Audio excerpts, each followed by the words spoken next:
Today, we're digging into something pretty intense. A rare condition where your body's own defense system basically turns on you.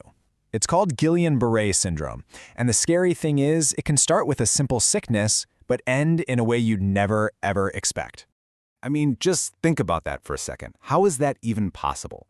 You get over a cold, maybe a stomach bug, and then all of a sudden you start feeling weak, and that weakness just keeps spreading. That is the frightening reality of GBS, and today we're going to unravel this medical mystery. So where does a journey like this even begin? Well, you might be surprised to find out that for most people, this whole ordeal kicks off with something incredibly ordinary. At its heart, GBS is really a devastating case of mistaken identity. It's what we call an autoimmune condition. Your body's security system, the thing that's supposed to protect you, gets its wires crossed. And instead of fighting off germs, it launches an all-out assault on the very nerves that let you move.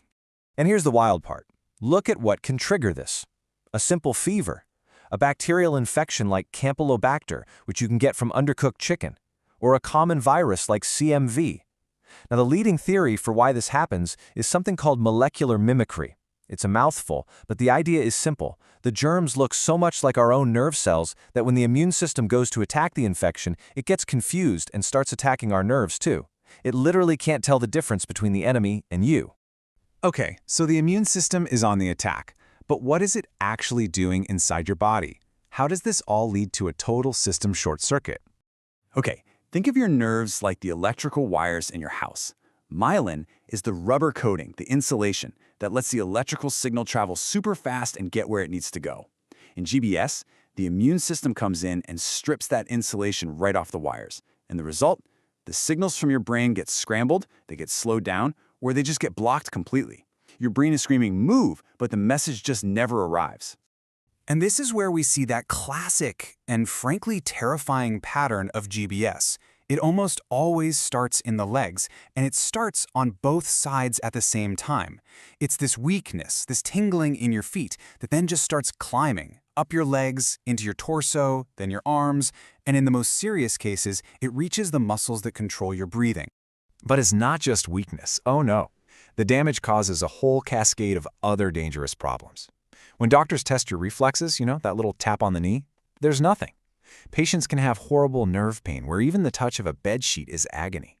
Your body's whole autopilot system can go haywire with wild swings in blood pressure and heart rate. It can become hard to swallow, and you can get this terrifying feeling of shortness of breath. It is a full-body crisis. So with something this severe and this fast, doctors have to become detectives, and they have to work quick. Cracking the case is absolutely critical. Now, that story of ascending paralysis is a huge red flag, a massive clue. But to be sure, doctors need more than just the story. They need to get some hard evidence from inside the body itself. And one of the most important tests they do is a lumbar puncture, a spinal tap. They're looking for a very specific signature in the spinal fluid. And here it is. The protein level is sky high, which is basically the debris from all that damaged myelin. But the number of white blood cells is low, totally normal. That combination is the classic calling card of GBS. But the detective work doesn't stop there. They run an EMG to actually measure the speed of the nerve signals and confirm that they're being blocked.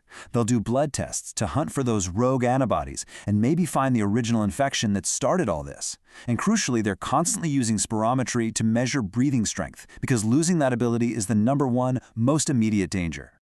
All right, so the diagnosis is in. Now it is a race against the clock. The goal is to stop the immune system's attack right in its tracks. And they have two main weapons to do this. First up is plasmapheresis. You can think of this like dialysis for your immune system. They take out your blood, run it through a machine that filters out all the bad attacking antibodies, and then return the clean blood to your body. The other option is IVIG. This is where they give you an infusion of healthy antibodies from donors. These good antibodies basically run interference, getting in the way and blocking the bad antibodies from doing any more damage. Now, stopping the attack is huge, but it's only half the battle. At the same time, you have to support the body through the crisis. That means a person is hooked up to monitors 24/7, tracking their heart and breathing. It means managing that awful nerve pain, preventing dangerous blood clots because they can't move, and keeping their blood pressure stable. And again, the absolute top priority above everything else is breathing. As that paralysis moves up, it can weaken the diaphragm so much that a person just can't take a breath on their own. This is the single most life-threatening risk of GBS. So doctors are watching those breathing numbers like hawks.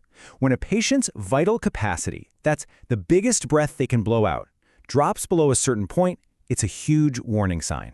When their ability to suck air in gets too weak, it's time to act. If they can't cough or swallow to keep their own airway clear, there's no choice. Intubation and a mechanical ventilator are absolutely life-saving. So, the attack has been stopped, the patient is stable, but the damage has been done. The body's wiring is a mess. And now begins the long, slow, and often grueling journey of rebuilding what was lost. The nerves literally have to regrow that myelin insulation, and the brain has to relearn how to talk to the muscles. And let me tell you, this does not happen on its own. It takes an incredible amount of work and sheer will. And this quote says it all. Recovery is an active process. It means hours and hours of intense physical therapy to reteach muscles how to work, to build back strength, and to regain the ability to do everything we take for granted, from walking across a room to just holding a cup of coffee. It truly is the long road back to an independent life. Guillain-Barré Syndrome is just a stark, powerful reminder of how fine the line is between protection and self-destruction inside our own bodies. It really makes you stop and think, how can the very system designed to be our ultimate defender become our most dangerous threat? And when the enemy you have to fight is, quite literally, yourself, what does it really take to win that war?